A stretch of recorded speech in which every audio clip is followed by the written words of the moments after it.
بسم اللہ الرحمن الرحیم۔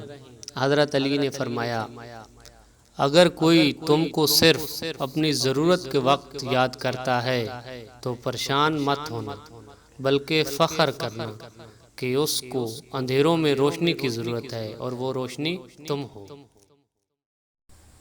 اچھائی کو دوسروں میں اور برائی کو خود میں تلاش کریں، یہی آپ کی سب سے بڑی خوبی ہے۔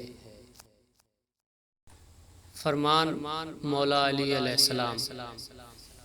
نادان لوگ دولت کے لیے دل کا چین لٹا دیتے ہیں، جبکہ دانش مند دل کے چین کے لیے دولت لٹا دیتے ہیں۔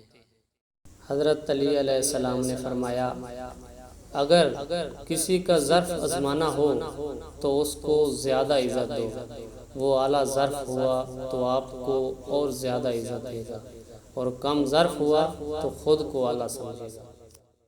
حضرت علی علیہ السلام نے فرمایا، کبھی تم دوسروں کے لیے دل سے دعا مانگ کر تو دیکھو، اے لوگو، تمہیں اپنے لیے مانگنے کی ضرورت نہیں پڑے گی۔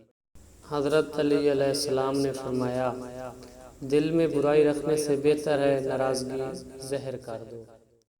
سنہرے اقوال۔ اگر تم اس وقت مسکراتے ہو جب تم پوری طرح ٹوٹ چکے ہو تو یقین جانو کہ دنیا میں تمہیں کبھی کوئی توڑ نہیں سکتا۔ حضرت علی علیہ السلام نے فرمایا، زندگی کے ہر موڑ پر صلح کرنا سیکھو، کیونکہ جھکتا وہی ہے جس میں جان ہوتی ہے، اکڑنا تو مردے کی پہچان ہوتی ہے۔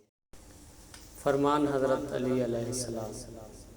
لوگوں کو اسی طرح معاف کرو جیسے تم خدا سے امید رکھتے ہو کہ وہ تمہیں معاف کرے گا۔